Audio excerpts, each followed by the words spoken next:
Hey family, welcome back to the channel where we bring you real-life miracles, near-death experiences, and powerful stories that renew faith and remind us that God still moves today. If you're new here, be sure to hit that subscribe button and turn on notifications, because today we're looking into one of the most astonishing miracle stories you'll ever hear. This isn't just a tale, it's the story of Annabel Beam, a young girl who suffered unimaginable illness, experienced a divine encounter, and came back transformed in every way. Now let's step into her journey, a journey through suffering, a fall, and a face-to-face moment with Jesus himself. Annabel told her family, and later the world, that the very first thing she saw was someone familiar. The first thing I actually saw was my Mimi, who had passed away a couple of years before. Think about that, y'all. Imagine waking up not in a hospital or your bed, but in a place of light. And the first face you recognize is someone who loved you dearly and is no longer on this earth. That kind of recognition, especially from a child, is one of the most common features of near-death experiences. She continued, "That's how I knew I was in heaven. It was really, really bright." Let me pause here for a moment. Light, warmth, familiar love. For those of you watching who've lost someone, or who have questioned the afterlife, what she describes is not vague or confusing. It's deeply personal. It was real to her. She then described what happened next. "I sat on Jesus' lap. It was kind of like being suspended above the universe." Suspended above the universe. Just think about that image. For her to describe such a vast sensation of floating above everything that exists, it's hard to ignore how detailed and spiritual that experience was. It wasn't just a dream. It was a spiritual encounter. She told Jesus that she wanted to stay. "I asked him if I could stay, and he said, 'No, Annabel, I have plans for you on earth that you could not fulfill in heaven.'" Let's just hold there for a second. If you're listening to this and you're in a season where you don't understand why you're still here, maybe you're sick, maybe you're suffering, or you feel like you're barely holding on, remember those words. "I have plans for you on earth that you could not fulfill in heaven." That's purpose, that's calling, that's divine assignment. And those words didn't come from a motivational speaker. They came from Jesus himself, spoken to a fragile little girl who had fallen into a tree. Now, let me rewind a bit so you can understand the full context of what happened on that unforgettable Texas day. It was one of those afternoons in Texas where the sky felt endless, the wind was soft like a whisper, and everything seemed so peaceful. You'd never imagine that tragedy could touch it. But that day, something beyond tragic happened. It was extraordinary. Annabel, who had been fragile and battling chronic illness for most of her childhood, fell 30 feet, yes, you heard that right, 30 feet headfirst into a hollow tree. Now let me just paint the picture for you. Imagine a tree so wide and ancient, its core hollowed by time. This wasn't a typical backyard tree. It was almost like nature's cathedral, and it would soon become the place of a miracle. Annabel didn't just survive the fall, she returned with no injuries and no trace of her chronic illness. But before we get to the miracle, let me tell you a bit about what her life looked like before the fall. Annabel Beam was your typical joyful, curious, bright-eyed girl. But behind her laughter, something inside her was deeply broken. From the age of 4, she experienced crippling stomach pain, vomiting, and life-threatening bloating.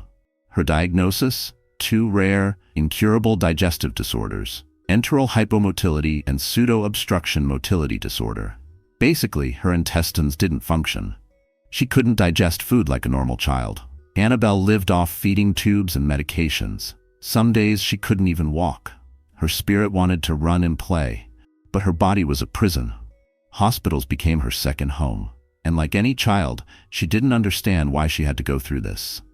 She asked her mother the heartbreaking question that no parent wants to hear. Why did God make me this way? And friends, let's just be real. That's a question many of us ask, not just children. We look at our pain and wonder, where is God in this? Her mother, Christy Beam, tried to hold it all together, but she was breaking too. She cried, she prayed, she begged, she whispered into the darkness, "God, are you even there?" And yet, through all that suffering, Annabel kept smiling. Her soul somehow stayed tender. She adored animals, she laughed with her sisters, And most of all, she loved to climb the giant cottonwood tree that stood on their Texas property. That tree, which had always represented escape and joy, would soon become the portal to the most profound moment of her life. One quiet afternoon in 2011, she and her sister climbed that tree just like they always did, giggling and chasing the sky. But without warning, a branch snapped. Annabel plummeted 30 feet, headfirst, into the dark, hollow core of the tree. Emergency crews rushed to the scene. Firefighters, paramedics, neighbors, everyone. They feared the worst. No one believed a child could survive a fall like that. Headfirst, into a narrow, wooden shaft. But against all odds, Annabel was alive. And what happened while she was trapped in that tree is something no one expected. At this point in the story, what Annabel later described goes beyond science and medicine. She says something miraculous took place while she was trapped. And I want to share that next part with you. But before we go there, if this story is speaking to your heart already, I encourage you to like this video, share it with someone who needs hope today, and subscribe to this channel if you haven't yet. We're just getting started. So, Annabel is trapped, wedged inside the narrow, hollow center of that old Texas cottonwood tree. Emergency crews are working tirelessly to free her. But while the world outside is frantic, Annabel says she was completely at peace. In her words, there was no pain, no fear, just peace. I was surrounded by this bright light, and I knew I wasn't alone. Now pause right there, family. That kind of peace doesn't come from the world. That's not shock. That's not adrenaline. That's divine peace. Scripture tells us in Philippians 4:7 about the peace of God that surpasses all understanding. And that's exactly what Annabel describes. She goes on to say something that no child could fabricate on her own. I was in Jesus' lap. I sat on his lap, and he told me I was going to be okay. Let that sink in. A young girl, suspended in darkness, trapped in a tree, was simultaneously held by the Son of God. This wasn't a dream. To her, it was realer than real.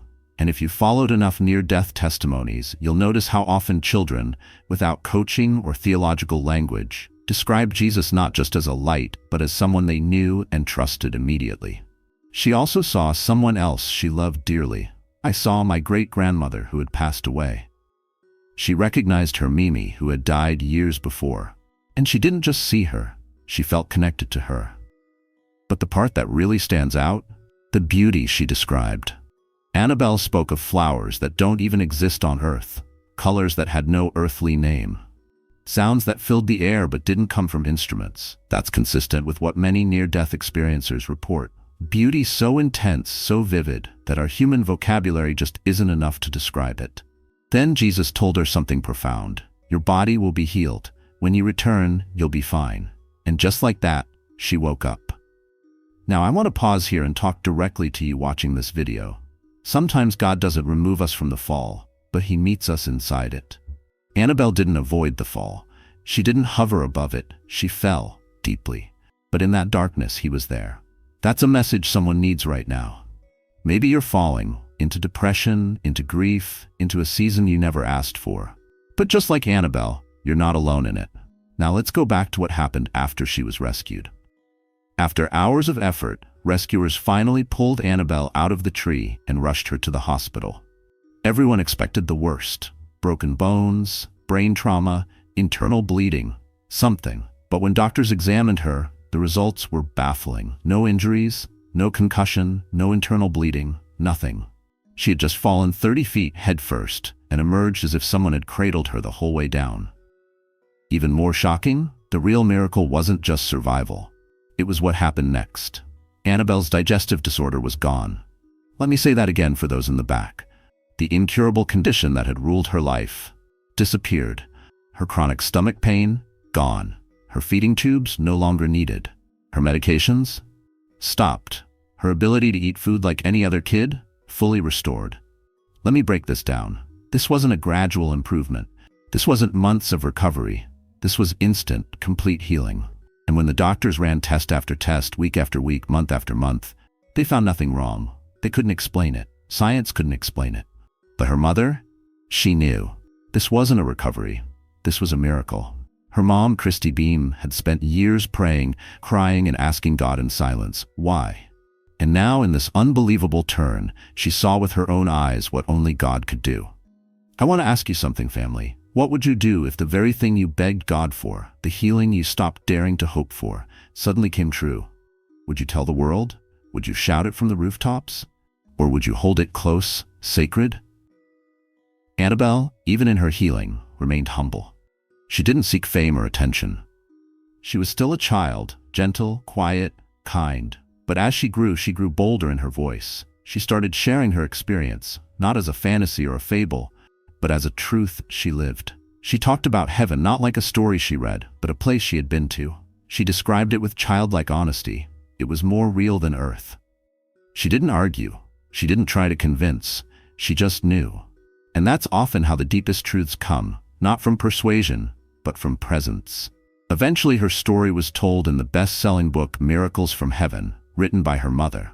That book became a major motion picture, starring Jennifer Garner. But here's what I want you to understand. The miracle wasn't the movie. It wasn't the media. It wasn't the headlines. The real miracle was in the quiet moments. It was in the family dinners where Annabel could finally eat freely, in the mornings where she woke up pain-free, in the peace that returned to a mother who had cried alone in hospital rooms. Her healing didn't just restore her body, it restored her family's faith. Annabel Beam, who once questioned if God even heard her, now stands as a witness that he hears everything, that he answers, even when the wait is long. And maybe today, you're waiting. Maybe you're the mom praying for a breakthrough. Maybe you're the one stuck in the fall, wondering if there's any way out. Let this story remind you, God still heals, God still speaks, and yes, he still performs miracles. The beauty of Annabel's story isn't just in the healing, it's in the truth that God was with her the entire time. And maybe, just maybe, he's with you too. If this touched your heart, don't forget to like this video. It helps more people see stories like this. Drop a comment below if you believe in miracles. And most importantly, subscribe to this channel for more true testimonies that will lift your spirit and strengthen your walk.